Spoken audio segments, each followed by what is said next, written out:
Hai sobat pecinta film, selamat datang di channel animasi singkat.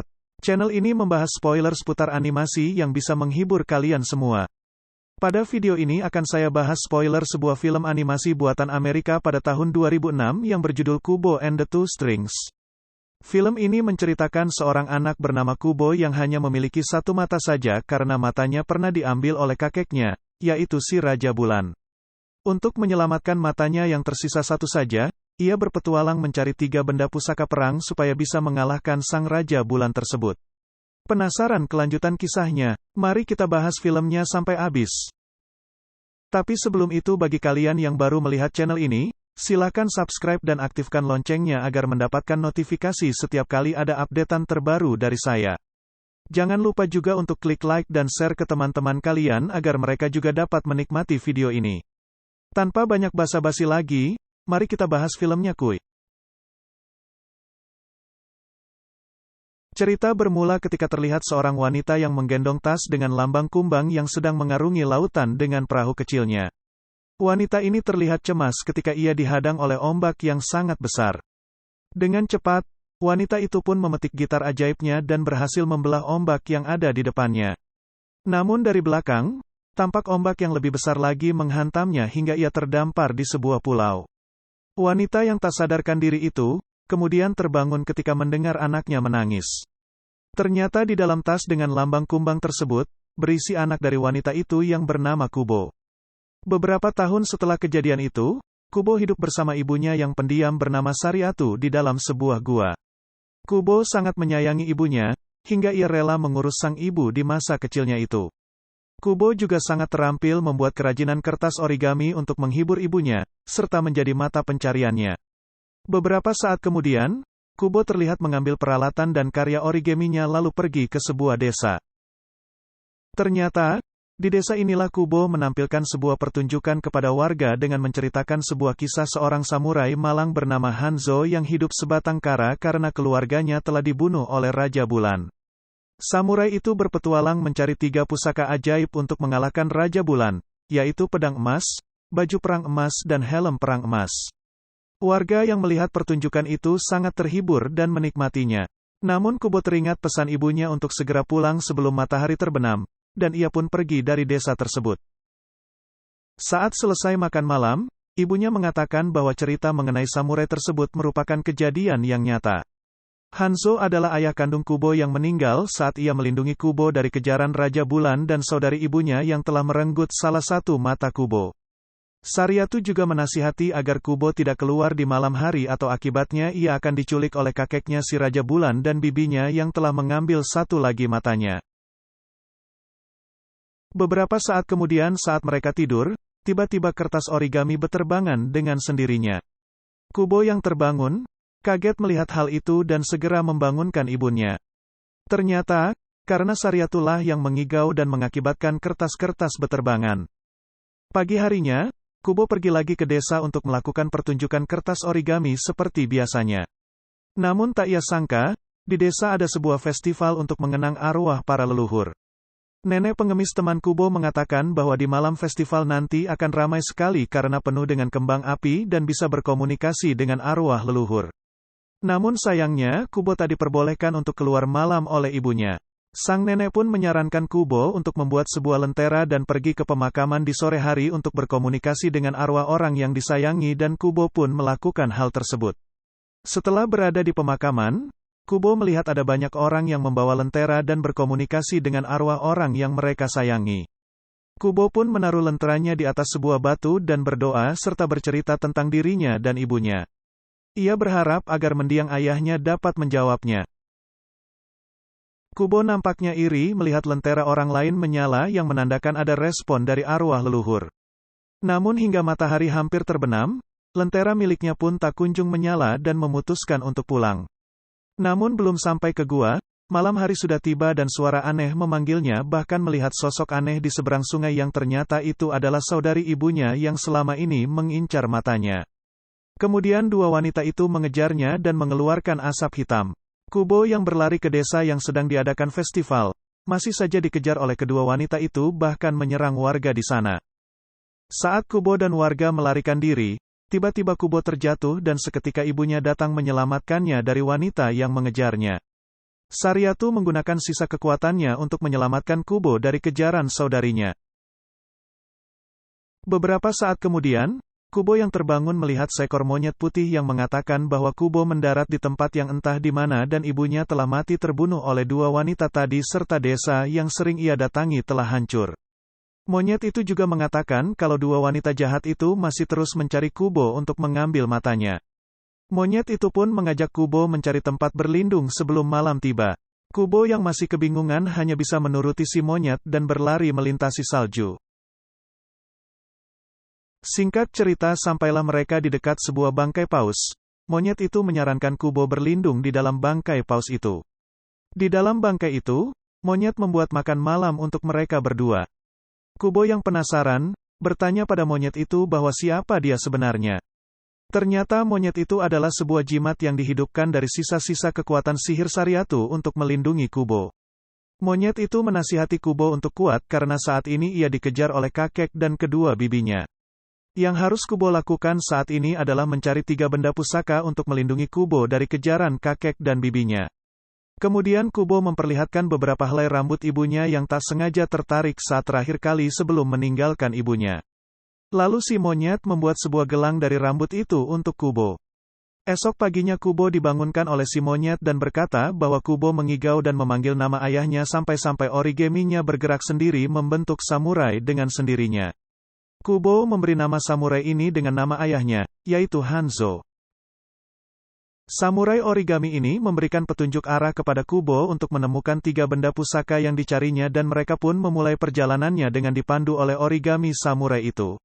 Di tengah perjalanan, Kubo yang melihat burung terbang sendirian kemudian memainkan gitar ajaibnya dan seketika kertas origaminya berubah menjadi burung untuk menemani burung yang sendirian tadi. Namun tanpa mereka sadari ada sosok asing dari kejauhan memperhatikan mereka. Beberapa saat kemudian, sampailah mereka di suatu tempat. Monyet yang berada di depan Kubo kemudian kaget ketika menyadari kalau Kubo menghilang. Sang monyet pun mencarinya dan ternyata Kubo bersama seorang manusia kumbang. Ia menculik Kubo karena tertarik dengan origami milik Kubo lalu ia menjelaskan kalau dulunya ia adalah seorang samurai yang hebat sebelum dikutuk menjadi seekor kumbang dan dihapus ingatan masa lalunya. Kubo yang melihat lambang yang sama dengan bajunya di tempat itu kemudian bercerita kalau ayahnya, Hanzo adalah seorang pemimpin klan samurai dengan lambang tersebut. Kumbang itu kemudian tertarik pada Kubo yang merupakan anak pemimpin klan samurai yang berarti guru dari kumbang itu sendiri. Setelah itu, kumbang meminta diikut sertakan dalam perjalanan Kubo namun si monyet kurang setuju akan hal itu. Kemudian kumbang itu menunjukkan keterampilan memanahnya untuk meyakinkan mereka. Lalu tak lama setelah itu, origami samurai terlihat menunjukkan arah perjalanan mereka lagi. Ketika mereka berbincang-bincang di perjalanan, origami samurai itu kemudian masuk ke sebuah lubang dan mengarahkan mereka ke sebuah gua berbentuk tengkorak. Si monyet menyarankan mereka tidak menyentuh apapun, tapi Kubo dan si kumbang terlanjur menyentuh pintu gua itu dan membuat mereka terjatuh dalam sebuah ruangan yang besar dan terlihat pedang di atas tangan raksasa di hadapan mereka. Si kumbang kemudian secara sukarela mengambil pedang itu. Setelah pedang tersebut diambil, tangan raksasa itu tiba-tiba terbang. Seketika tulang-tulang yang ada di ruangan tersebut pun terbang dan membentuk monster tengkorak raksasa yang mengerikan. Si monyet mencoba menebas raksasa itu menggunakan pedang yang tadi, namun pedang tersebut hancur. Dan benar saja ternyata itu adalah pedang yang palsu. Kemudian Hanzo menunjukkan kalau pedang yang asli berada di atas kepala raksasa tersebut di mana di sana terlihat banyak pedang-pedang yang tertancap. Raksasa itu kemudian menangkap si monyet. Monyet itu kemudian mengambil beberapa pedang di kepala raksasa dan berusaha melepaskan diri namun ternyata sia-sia. Dengan gitar ajaibnya, Kubo pun membuat burung-burung untuk mengganggu si raksasa. Ketika Kubo dan kumbang berlari, tiba-tiba Kubo terjatuh tepat saat kaki raksasa akan memijak. Kemudian si kumbang pun datang untuk melindunginya. Kumbang tersebut baru menyadari dirinya juga bisa terbang. Lalu dengan kekuatannya itu ia membawa Kubo terbang ke atas kepala raksasa itu dan membantu mencari pedang pusaka. Namun beberapa saat kemudian, tengkorak itu menangkap kumbang dan melemparkan Kubo. Untungnya, Kubo diselamatkan oleh panah si kumbang dan kembali terjatuh di atas kepala tengkorak itu. Kemudian Kubo lagi-lagi berusaha mencari pedang pusaka itu, sedangkan Kumbang dan monyet akan dimakan oleh tengkorak itu. Namun di detik-detik terakhir Kubo menemukan pedang pusaka yang asli dan seketika tengkorak itu mulai runtuh.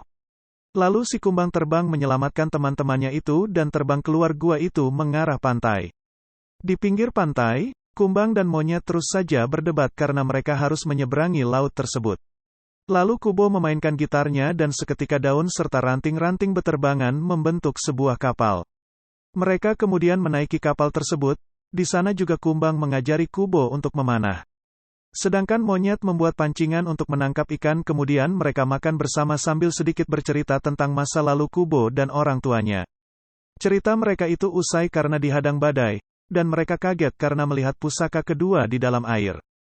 Si Kumbang mencoba masuk ke dalam air tapi si monyet dan Kubo menghalaunya dengan menceritakan bahwa di dalam air itu terdapat seekor makhluk dengan mata menyala yang dapat membuat orang yang melihatnya tidak dapat kembali lagi.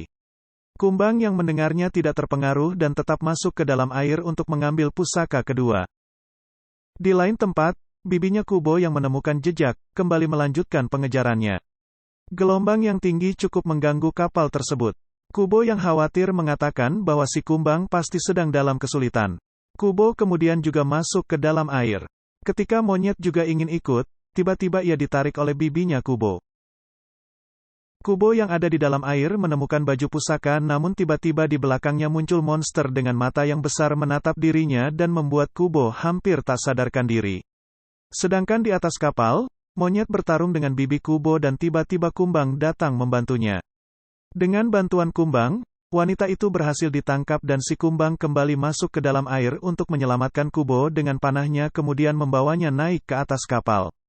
Si monyet terlihat khawatir melihat keadaan Kubo, dan ajaibnya dedaunan dan ranting kembali utuh membentuk kapal serta Kubo pun sadarkan diri. Kemudian Kubo bercerita bahwa saat melihat mata monster tadi, ia melihat ibunya merubah diri menjadi si monyet dan benar saja monyet tersebut adalah jelmaan ibunya. Ibunya yang menjelma menjadi monyet itu kemudian menceritakan kejadian sebenarnya pada Kubo mengenai kisah cintanya dengan ayahnya Kubo. Ibunya menceritakan bahwa dulu ia bersama saudarinya telah membunuh banyak prajurit. Kemudian ia juga diperintahkan oleh Raja Bulan untuk membunuh Hanzo karena mengetahui lokasi pusaka yang menjadi ancaman kerajaan Bulan. Lalu Sariatu lebih dulu menemukan Hanzo, dan bukannya bertarung mereka malah jatuh cinta satu sama lain. Tidak lama setelah itu lahirlah Kubo. Raja Bulan kemudian marah mengetahui anaknya telah berkhianat, lalu Hanzo dan pasukannya mengorbankan dirinya agar Sariatu dan Kubo bisa melarikan diri dari kakeknya. Ibu Kubo menjelaskan alasan kakeknya ingin mengambil mata satunya lagi agar Kubo sama seperti sang kakek, buta akan kemanusiaan. Setelah Kubo tidur, ibunya memberitahu Kumbang kalau sihir reinkarnasinya mulai memudar dan cepat atau lambat ia pasti akan menghilang. Kumbang yang mendengarnya berjanji akan menjaga Kubo setelah dia tiada. Kemudian Kubo yang bermimpi, bertemu seorang kakek yang mengajaknya bermain gitar dan menunjukkan gambaran jelas mengenai benteng milik ayahnya yang merupakan tempat terletaknya pusaka ketiga. Kubo yang terbangun kemudian memberitahu yang lainnya, dan mereka pun bergegas melanjutkan perjalanan melewati pegunungan dan hutan untuk menuju tempat tersebut. Di perjalanan, mereka melihat segerombolan bangau emas yang beterbangan. Si monyet menjelaskan kalau bangau emas terbang itu membawa arwah menuju tempat yang akan mereka tuju. Dengan mengikuti bangau tersebut, sampailah mereka di benteng milik Hanzo, ayah Kubo. Ketika mereka memasuki sebuah ruangan yang terdapat lukisan Kubo dan orang tuanya, di sana juga terdapat lukisan sesuai perjalanan yang mereka lalui. Setelah itu Kubo keluar dari benteng ayahnya dan di belakangnya tampak ada asap hitam milik bibinya yang akan menangkap mereka. Setelah mereka ditangkap, bibi Kubo menjelaskan sebuah fakta kalau kumbang tersebut adalah Hanzo, ayah dari Kubo. Hanzo dikutuk menjadi seekor kumbang dan dihapus ingatannya. Bibi Kubo kemudian membanting Hanzo dan seketika Sariatu pun bangkit dan mulai menyerang saudarinya. Mereka berdua bertarung mati-matian, tetapi saudarinya berhasil menumbangkan Sariatu. Saat ingin dibunuh, Hanzo tiba-tiba bangkit dan melindungi Kubo serta ibunya. Namun beberapa saat kemudian bibinya menusuk ayahnya Kubo dari belakang. Kubo yang marah kemudian mengambil gitarnya kemudian dipetik hingga satu talinya putus dan membuat ledakan yang mampu mengalahkan bibinya tersebut. Pagi harinya, Kubo menyaksikan kedua orang tuanya telah tiada. Origami Hanzo kemudian merasakan kalau pusaka terakhir ada di desa asal Kubo. Kubo mengambil tali panah ayahnya untuk dijadikan gelang dan kembali memetik gitarnya hingga senarnya putus lagi dan terbang ke desa asalnya untuk mengambil pusaka itu. Sesampainya di sana ia akhirnya menemukan pusaka helm perang. Namun saat ingin memakainya, nenek pengemis temannya yang dulu dan warga melihatnya. Kubo pun menyarankan agar mereka menjauh dari tempat tersebut. Kubo kemudian memakai helm pusaka tersebut lalu memanggil kakeknya untuk menantangnya. Kakeknya, Sang Raja Bulan pun datang di hadapan Kubo dan mengajaknya untuk pergi ke Kerajaan Bulan. Kakeknya kemudian bermaksud mengambil mata Kubo karena masih memakai mata manusia sehingga ia tidak bisa tinggal di Kerajaan Bulan. Kubo yang menolak ajakan kakeknya karena telah membunuh orang tuanya, kemudian berniat mengalahkan sang kakek. Namun kakeknya yang marah seketika berubah menjadi seekor monster yang mengerikan. Saat monster itu menyerang, Kubo berhasil menusuknya tetapi monster itu belum juga mati. Mereka pun bertarung mati-matian. Kakeknya yang terlalu kuat kemudian menangkap dan melempar Kubo ke arah pemakaman. Kubo yang terlempar kemudian bangkit dan memasang tali panah ayahnya, rambut ibunya dan rambutnya sendiri sebagai senar. Di tengah ancaman kakeknya, ia kemudian memetik gitarnya dan seketika lentera-lentera yang mengambang di sungai berubah menjadi roh leluhur. Para warga yang melihatnya kemudian berkumpul di sekitar Kubo. Kubo kemudian menggenjreng gitarnya sekali lagi dan membuat perisai perlindungan. Kemudian Kubo memetik gitarnya sekali lagi dan berhasil mengalahkan monster tersebut. Saat monster itu dikalahkan, ia berubah menjadi seorang kakek tua yang lupa ingatan. Kakek itu kemudian bertanya mengenai jati dirinya. Warga yang baik hati kemudian mengatakan kalau dia adalah orang yang sangat baik hati dan peduli kepada sekitarnya. Kakeknya kemudian tersenyum dan Kubo berjanji untuk menjaga kakeknya itu. Setelah kejadian itu, para warga kemudian kembali lagi untuk menghanyutkan lentera di sungai. Sedangkan Kubo menaruh lentera miliknya di atas sebuah batu dan berdoa untuk kedua orang tuanya.